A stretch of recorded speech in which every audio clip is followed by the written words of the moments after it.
స్థిర సుఖమాసనం.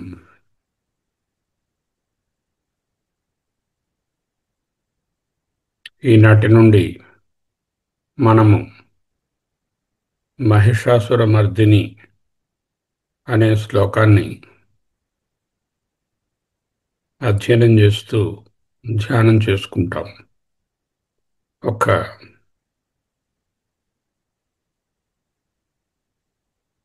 30 సెకండ్ల పాటు ఆ శ్రీమాత రూపాన్ని కళ్ళ ముందు ఉంచుకొని సాకారంగానే ధ్యానం చేయండి.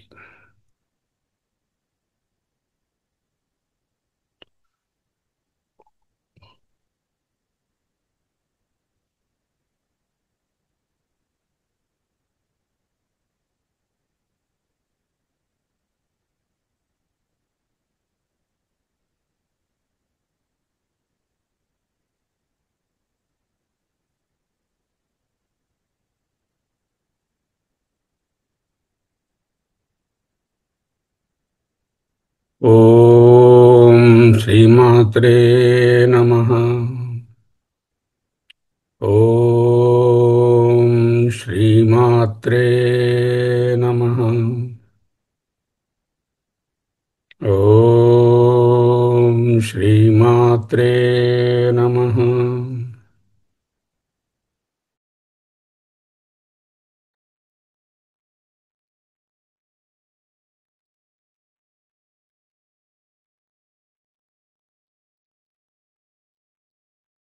ఐగిరినందిని నందితమేదిని విశ్వవినోదిని నందినుతే గిరివరవింధ్యశిరోధిని వాసిని విష్ణువిలాసిని జిష్ణునుతే భగవతి హేసితి కంఠకుటుంబిని భూరి కుటుంబిని భూరి కృతే జయ జయ హే మహిషాసురమర్దిని రమ్యకపర్దిని శైలసుతే.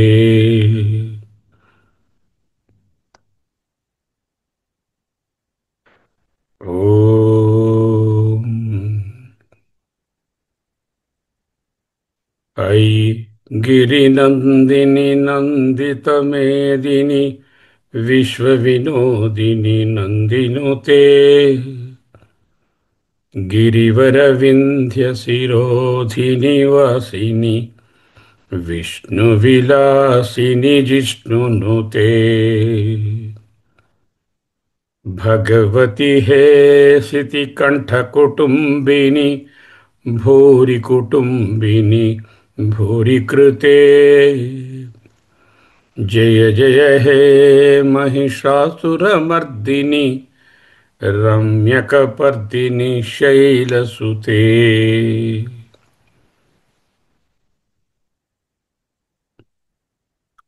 శంకరాచార్య విరచిత ఆనందలహరి అనే స్తోత్రంలో కొంత భాగం ఈ స్తుతి. దీనికి అనేకమైనటువంటి పాఠాలున్నాయి. మనం ముఖ్యంగా దృక్పంచాంగ్ అనే దాంట్లోంచి గ్రీన్ మెసేజ్ అనే వేదికలో వికీపీడియా అనే సోర్సులలో ఒక్కటిగా కనిపించే చాలా ప్రఖ్యాతమైనటువంటి పాఠాన్నే వాడతాం. ప్రతిరోజు ఆ పాఠం రాబోయే రోజు ఏమి ధ్యానం చేయబోతున్నామో అది మనకు గ్రూప్లో ఉంచబడుతుంది. సరే, ఇప్పుడు ప్రతి పదానికి అర్థం చూద్దాం. చేస్తున్నంతసేపు ప్రాణాయామం చేసుకుంటూ ఉండండి. అర్థాన్ని సంభావించుకోండి. అలా ఉంటే అలా ఉంటుంది అని ఊహించుకుంటూ ఉండండి. దాని మీద మనసు సంలగ్నం చేయండి. ఐ సంబోధన. ఇక్కడ అమ్మ అనుకోండి. ఓ అమ్మ. మధ్యలో కూడా హే హే అని వస్తున్నాయి. అవి కూడా సంబోధనలే. అయ్యి, ఓ అమ్మ. జయ జయ హే మహిషాసుర మర్దిని రమ్య కపర్దిని శైలసుతే. హే అమ్మా, ఓ తల్లి, రమ్య కపర్దిని శైలసుతే. కపర్దనము, కపర్ది జడలు, జుత్తుముడి, హెయిర్ స్టైల్, హెయిర్డు. ఎలా ఉంది అది? రమ్యకపర్దిని, అత్యంత రమణీయంగా ఉంది, రమ్యంగా ఉంది. వాచ్యార్థాన్ని చూస్తున్నాం, తర్వాత చూద్దాం రమ్యకపర్దిని అంటే ఏమిటో. శైలసుతే, సెల్ఫ్ ఎక్స్ప్లెనేటరీ. పర్వత కుమార్తె, పర్వతరాజ కుమార్తె, సుందరమైనటువంటి కేశబద్ధము కలిగినటువంటి అమ్మ పర్వతరాజ కుమార్తె. జయ, జయ, జయ అంటే జయ శబ్దము మంగళ సూచకం, మంగళం, జయం. రెండు మార్లు అనడం ఆదరార్థం. జయ జయ. ఇక మహిషాసుర మర్దిని. మహిష అంటే దున్నపోతు. దున్నపోతు అనేటటువంటి రాక్షసుడిని మర్దిని, మహిషాసురుడు అని పేరు కలిగిన రాక్షసుని సంహరించిన దానవు. నీ మూర్తియే జయరూపము. ఇది మకుటం. అన్ని శ్లోకాలకు రాబోయే మొత్తం శ్లోకాలన్నిటికీ మకుటంగా వస్తుంది. ఇప్పుడు ఒకసారి ధ్యానం చేద్దాం. హే మహిషాసురమర్దిని, హే రమ్యకపర్దిని, హే శైలసుతే.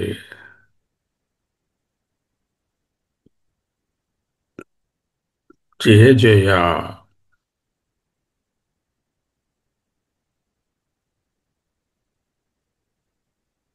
ఇప్పుడు ఒక్కొక్క పాదంలోకి వెళదాం. గిరి నందిని, ఐగిరి నందిని. శైలసుత అన్న గిరి నందిని అన్న ఒకటే. పర్వతరాజ కుమార్తె, హిమగిరి కుమార్తె, హిమవంతుని పుత్రిక హైమవతి పార్వతి. నందిత మేదిని, నంద ఆనంద, సంతోషం. మేదిని భూమి, భూమిని నందిత సంతోషింపచేసేది. మనకు ఎంతో కొంత సంతోషం లభిస్తుంది అంటే అది ఆ జగన్నాథ ప్రసాదమే. విశ్వ వినోదిని, విశ్వ జగత్తు కనిపిస్తున్నటువంటి ఈ ప్రపంచం, దానితో వినోదించేటటువంటి ఆమె. ఈ జగత్తే ఆమెకు వినోద స్థానము. విశ్వ వినోదిని. నంది నుతే, నందీశ్వరుని చేత స్తుతించబడే తల్లి. ఐగిరి నందిని నందిత మేదిని విశ్వ వినోదిని నందినుతే. గిరివర వింధ్య శిరో అధినివాసిని, అధినివాసిని, అధిరోహించి ఉండేటటువంటి అమ్మ. ఎక్కడ అధినివాసిని? వింధ్య శిరో అధినివాసిని. వింధ్య పర్వతము యొక్క శిరస్సునందు, శిఖరమునందు అధిరోహించి ఉన్నమ్మ. అది ఎటువంటిది వింధ్య పర్వతము? గిరివరము, గిరి శ్రేష్టము, పర్వతాలలో శ్రేష్టమైనటువంటి వింధ్య పర్వతము యొక్క శిఖరమునందు నివసిస్తున్న తల్లి. విష్ణు విలాసిని, విష్ణువును చాలా ఆనందపరిచేటటువంటి తత్వం. విష్ణు అంటే మీకు సాధారణ శబ్దార్థం తెలుసు. జిష్ణు అంటే ఇంద్రుడని అర్థం.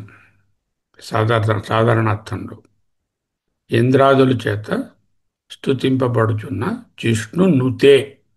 నుతే అంటే స్తుతింపబడు. నుతి, నుతే ఈ తే తే అనేటువంటి సంబోధనలు అవన్నీ నందినుతే, జిష్ణునుతే, భూరికృతే, శైలసుతే అనేటటువంటివి సంబోధనలు.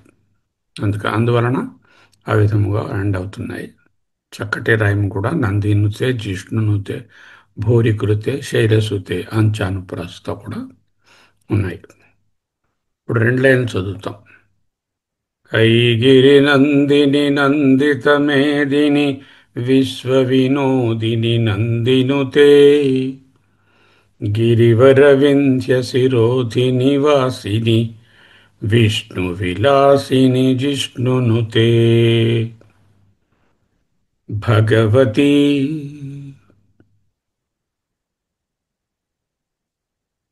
ఆ, కాంతి ప్రకాశ స్వరూపం శితికంఠ కుటుంబిని శితికంఠుడు నీలకంఠుడు శితికంఠ కుటుంబిని ఆయనతో పాటుగా ఉండేటటువంటి అమ్మ ఆయన భార్య భూరి కుటుంబిని నీ కుటుంబము చాలా పెద్దది విశ్వమంతా నీ కుటుంబమే భూరి కుటుంబిని భూరి కృతే అంటే గొప్ప పని చేసేది అంటే సంరక్షణ పాలన అనేటటువంటి కార్యాన్ని నిర్వహిస్తున్న అమ్మ భూరికృతే. ఇప్పుడు 4 లైన్లు చదువుదాం. ఐగిరి నందిని నందిత మేదిని విశ్వ వినోదిని నందినుతే గిరివర వింధ్య శిరోధిని వాసిని విష్ణు విలాసిని జిష్ణునుతే భగవతి హే శితికంఠ కుటుంబిని భూరి కుటుంబిని భూరి కృతే జయ జయ హే మహిషాసురమర్దిని రమ్యకపర్దిని శైలసుతే ధ్యాయామి. ఒక 30 సెకండ్లు ఈ సాకార రూపాన్ని తల్లిని ధ్యానించుకుంటున్నాం.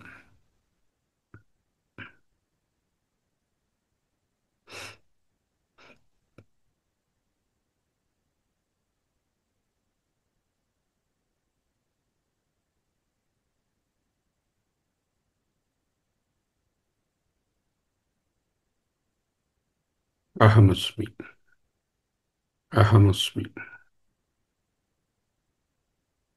మహిషాసురమర్దిని జయ జయ. ఈ భగవతి అంటే దేవి, భగవంతుడు భగవతి.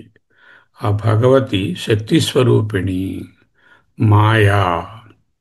ఉపనిషత్తులు స్పష్టంగా చెప్తున్నాయి. మాయాంతు ప్రకృతిం విద్ధి మాయినంతు మహేశ్వరం. వేదాంత అర్థాన్ని చూస్తున్నాం. శక్తి అనగా ఇక్కడ ఒక సాకార రూపము కాదు, నిరాకారంగా అంతటా వ్యాపించి ఉన్నటువంటి మాయారూపమైన శక్తి. ఆ మాయాధరుడు పరబ్రహ్మమే. ఇక్కడ దేవి అనేది మాయాస్వరూపిణి, కానీ భక్తులకు ఆమె భయంకరం కాదు. ఎందుకు కాదు? మొదటి శ్లోకంలో దీంట్లోనే చెప్పారు. నందిత మేదిని అంటే ప్రపంచాన్నంతా ఆనందంలో ముంచేటటువంటి మాయాశక్తి. గిరినందిని నందిత మేదిని. గిరినందిని అంటే స్థిరత్వం, దృఢత్వం, అచంచలత్వం అనే వాటికి అనే చిత్తానికి చిహ్నం. గిరి పర్వతము, అచలము, కదలనిది. ఎలా ఉండాలి మన తాలూకా బుద్ధి? ఆ యమను ధ్యానిస్తే స్థిరత్వం, దృఢత్వం, అచంచలమైనటువంటి చిత్తాన్ని కలిగిస్తుంది. ఆ యమ ధ్యానమే భూమిని సంతోషపరచడం అంటే జీవుల యొక్క మనస్సులకు మనశ్శాంతినిచ్చేటటువంటి శక్తి. వివేకోనామ బుద్ధ్యా విపర్యచయ అంటూ చిత్తశుద్ధి లేనటువంటి జ్ఞానము, శాంతమైనటువంటి మనసు కానిది పని పెద్దగా ఉపయోగం ఉండదు అంటూ వివేక చూడమణిలో చెప్పబడింది. చేత ఈ ప్రశాంతత ఎందుకు? ఆమెను తెలుసుకోవడానికి. విశ్వ వినోదిని. విశ్వ అంటే సర్వ. సర్వ వినోదిని. సర్వ శబ్దంలో సనాతనమనుంది. సనాతన ఆనందం, ఆత్మానందం, అనంతమైన ఆనందం. యో వై భూమా తత్సుఖం. తైత్రీయోపనిషత్తు. యో వై భూమా తత్సుఖం. అందుకే దేవి ఆనందలహరి. అదే విశ్వ వినోదిని. విష్ణు విలాసిని. విష్ణు సర్వవ్యాపకమై ఉన్నది ఈ శక్తి. విలాసిని అన్ని రకములైనటువంటి మాయా కార్యాలతో కూడినటువంటి సకల దేవతా శక్తులకు, దేవతలకు ధాత్రి, శక్తి ఇచ్చేటటువంటి తత్వము. విష్ణు విలాసిని. విష్ణువు స్థితి సంకేతము. ఇంద్రుడు సర్వశక్తి సంకేతము. జిష్ణు నుతే. అంటే వీరందరూ ఎందుకు ఈమెను నుతిస్తున్నారు? వారి శక్తి ఈమెదే కదా.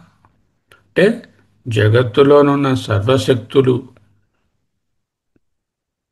దానిని పూర్తిగా ఉపయోగంలోనికి తెచ్చుకునేటటువంటి భక్తి, శాంతి, జ్ఞానం అన్నిటికీ మూలమైనటువంటి దేవి జిష్ణునుతే విష్ణు విలాసిని. శితికంఠ కుటుంబిని. శివశక్తి స్వరూపం నుంచి విడిపోనిది. శితికంఠుడు పరబ్రహ్మము. శివుడు. శివుడంటే పరబ్రహ్మము. ఆ పరబ్రహ్మం తాలూకా కుటుంబిని అంటే best half. Yeah, really the best half of Shitikantha Shitikantha. శివశక్తి అభేదం. ఇదే ఆధ్యాత్మికత. కేనోపనిషత్తులో దేవతల దుర్గా స్వరూపాన్ని చూచి తమ శక్తికి ఏది మూలమో అర్థం చేసుకున్నారు. అటువంటి దేవి మేనిఫెస్టెడ్, వ్యక్తమైనటువంటి స్థితిలో శక్తి, వ్యక్తము కాని స్థితిలో అదే పరబ్రహ్మము. మహిషాసురుడు. మహిషం అనేటటువంటిది దున్నపోతు. అంటే ఎవరిని నిందించడం కాదు. దున్నపోతు అనేటటువంటి యానిమల్ నీచమైనదని, ఆ గో అనేటిది చాలా పూజనీయమైనదని అర్థం కాదు. ఇక్కడ మహిషం అనేది సంకేతము. దేనికి? అజ్ఞానము, మమకార అహంకార స్వభావం, రాగద్వేషాదులు, వాటికి అవి అసురి లక్షణాలు. అదే ఒక రూపం ఇస్తే మహిషాసురుడు. అటువంటి మహిషాసురుడిని మర్దిని అంటే అది అజ్ఞానాన్ని ఏది మర్దిస్తుంది? జ్ఞానమే. అంటే ఇక్కడ మహిషాసుర మర్దిని అంటే జ్ఞానస్వరూపిణి, అజ్ఞానాన్ని సంహరించేది అనేటటువంటి అర్థం చక్కగా తెలుస్తుంది. మహిషాసురుడు అనగా అజ్ఞానం పోతపోసినటువంటి ఒక ముద్ద అవుతే మనమే జీవులం. అవే మహిషాసురుడు. వాటిని అజ్ఞానాన్ని సుజ్ఞానంగా, విజ్ఞానంగా, ఇంకా జ్ఞానంగా మార్చేటటువంటి శక్తి అదే మహిషాసుర మర్దిని. కఠోపనిషత్తు ఏమంటుంది?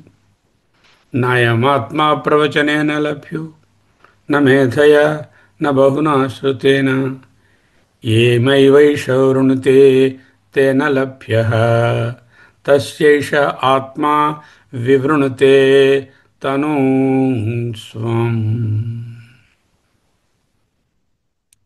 ఈ తత్వాన్ని తెలుసుకోవడానికి ప్రవచనాలు కానీ, బాగా ఆలోచించడం, బుద్ధి జ్ఞాపక శక్తి కానీ, ఎక్కువ శాస్త్ర పఠనం కానీ అంతగా ఉపయోగపడదు. అది అధికారిత్వానికి దారితీస్తుంది. కానీ ఈ ఆత్మతత్వము ఎవరిని కోరుకుంటుందో వారికే తన పూర్ణస్వరూపాన్ని చూపిస్తుంది. ఆమె కోరుకోవాలంటే మనం ఏం చేయాలి? ముందు అధికారిత్వాన్ని సంపాదించుకోవాలి. అదే అజ్ఞానాన్ని పోగొట్టే దేవిని పొందేటటువంటి మార్గం. ఈ విధంగా ఆధ్యాత్మికపరమైనటువంటి అర్థాన్ని కూడా సాధించుకోవచ్చు.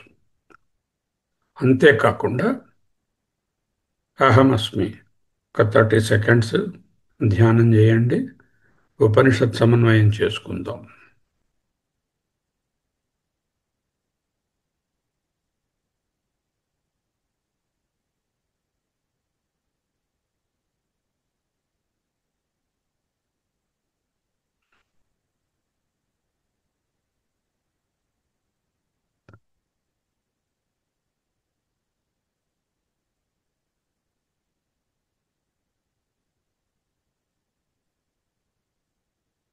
అహమస్మి. అహమస్మి. అహమస్మి.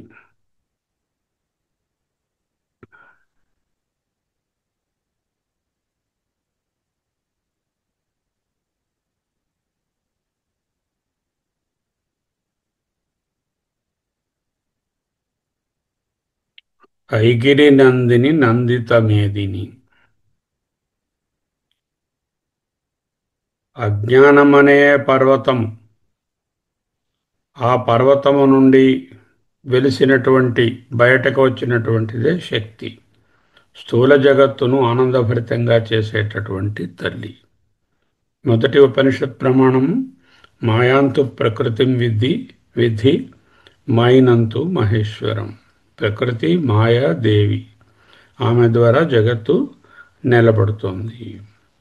విశ్వ వినోదిని, ప్రపంచాన్ని అంతటినీ ఆనందంలో ముంచేది లీలాస్వరూపము. నందికేశ్వరుడు ఇత్యాదులు సృష్టించినటువంటిది.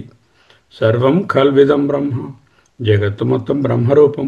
ఛాందోగ్యోపనిషత్తు. గిరివర వింధ్య శిరోధిని వాసిని, అంటే వింధ్య పర్వతం అంటే అజ్ఞానం ఎంత ఉంటుంది, చాలా పర్వతాలుగా శిఖరంలా ఉంటుంది.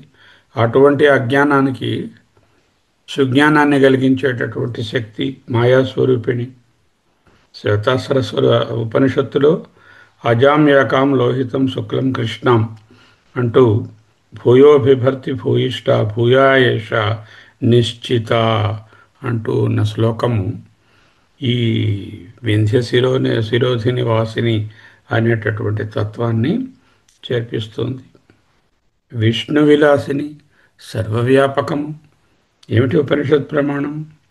ఏకో వసి సర్వభూత అంతరాత్మ, ఏకం రూపం బహుధా యః కరోతి, రూపం రూపం ప్రతిరూపం బభూవ అంటూ ఒకే ఆత్మ అన్ని దేవతా స్వరూపాలలో, అన్ని స్వరూపాలలో వ్యక్తమవుతుంది. భగవతి హే శితికంఠ కుటుంబిని, శివ శివ శివ సహచరిణి, శివశక్తి ఐక్యం, అదే అద్వైతం, అదే చతుర్థం మన్యంతే స ఆత్మ స విజ్ఞేనే విజ్ఞేయ. ఆ స్థితికంఠ కుటుంబిని అనేటటువంటిదే సౌందర్యలహరిలో మొదటి శ్లోకం. శివశక్త్యాయుక్తో యది భవతి శక్తః ప్రభవితుం నచేత్యేవం దేవో న ఖలు కుశలః స్పందితుమపి. వివరించుకున్నాం. భూరి కుటుంబిని, సమస్త లోకాలు ఆమె కుటుంబం. సృష్టి స్థితి లయాలన్నీ ఆమె యొక్క లీల. ముండకోపనిషత్తు. యస్మిన్ ఇదం విసృజితే ఏనైతదుపాస్మృతం. జగత్తు సృష్టి స్థితి అన్నీ ఆ బ్రహ్మణి నుండే ఉద్భవిస్తున్నాయి. జయ జయ హే మహిషాసురమర్దిని అంటే తెలివి తెచ్చుకొని నిలబడి ధ్యానించి నిధిధ్యాసన చేసి ఆమె యొక్క జయాన్ని మనం పొందాలి. ఆమె జయం అంటే మన జయమే, ఆమెకు వేరే జయం ఉండదు. ఉత్తిష్ట జాగ్రత్త ప్రాప్యవరాన్ని బోధత అంటోంది కఠోపనిషత్తు. రమ్య కపర్దినిది. రమ్య అంటే అందమైనటువంటి కపర్దిని, హెయిర్ స్టైలు. ఈ మాయా జటాజూటమే ఒక సౌందర్యం, ఒక రమ్యత్వము, స్థిరత్వాన్ని చూపించేటటువంటి శైలసుతే. ఆ స్థిరత్వమే జ్ఞానం. జ్ఞానంలో నిలబడమే నిధిధ్యాసన. అదే శైలసుతే. బృహదారణ్యకంలో నాహం మన్యే సుఖం మన్యే యత్ర తు తస్య సర్వం సర్వం ఆత్మ ఇవాభూత్ అంటూ. మాయ కూడా ఆత్మస్వరూపమే. నేహం మన్యే సుఖం మన్యే అంటే ఈ ఆత్మస్వరూపమే కూడా అవిద్య కూడా ఆ పరమాత్మని నుంచే వచ్చినటువంటిది. పరమార్థం ఏమిటి? జగత్తు, మాయాలీల, దేవతలు, శక్తి నుంచి వచ్చినటువంటి శక్తి విభవాలు, మాయ కూడా బ్రహ్మస్వరూపమే.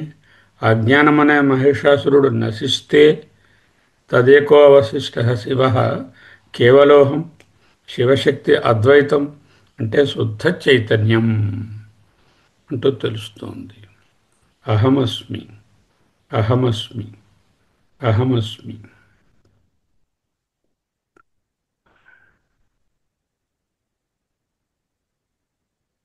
దీనికి సమానార్థకంగా ఇంకేమైనా శ్లోకాలు ఉపనిషత్తు పురాణాల్లో ఉన్నాయా? అహం రాష్ట్రీ సంగమనీ వసూనాం యో మే ధ్యాయతి సతమహం తస్య బలమస్మి. ఋగ్వేదం 10వ మండలం 1.125. సమస్త సృష్టి శక్తి నన్ను ధ్యానించిన వారిలో శక్తి రూపమై వ్యక్తమవుతాను అంటూ దేవీ సూక్తం చెప్తుంది. శ్వేతాశ్వరోపనిషత్తు ఆల్రెడీ చూసే ఉన్నాం. కేనోపనిషత్తులో హైమవతి కథ తెలిసినది. తస్య వా ఏతస్య బ్రహ్మణో విజయే ఉమా హైమవతి. అంటే ఆ విజయము బ్రహ్మదే, ఆ శక్తిదే. వీరి దగ్గర ఆ శక్తి అరువు తెచ్చుకున్నారు దేవతలంతా.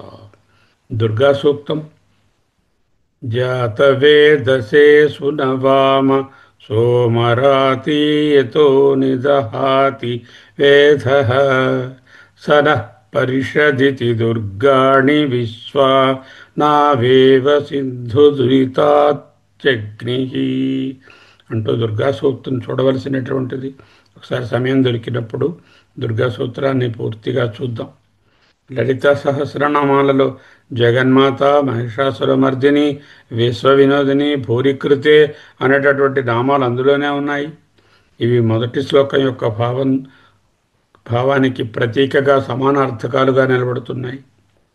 సౌందర్య లహరిలో మొదటి శ్లోకమే చెప్పుకున్నాం మనం, శివశక్తి ఆయుక్తం. అంటే మొదటి శ్లోకంలోనే దేవీ సూక్తమైన ఋగ్వేదము, శతాస్వరోపనిషత్తులోని మాయాంతు ప్రకృతిం, కేనోపనిషత్తులోని ఉమాహైమవతి, దుర్గా సూత్రంలోని దుర్గాదేవి రక్షకత్వం, సౌందర్య లహరిలోని శివశక్తి ఐక్యం, లలితా సహస్రంలోని నామరూపంగా కనిపించేది ఒక్కటే. అటువంటి తత్వాన్ని చక్కగా ధ్యానించుకుందాం. వీటన్నిటినీ ఒక టేబులర్ ఫారంలో కూడా చూడవచ్చు.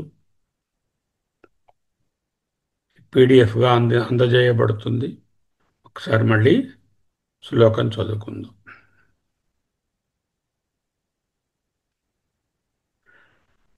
ఓం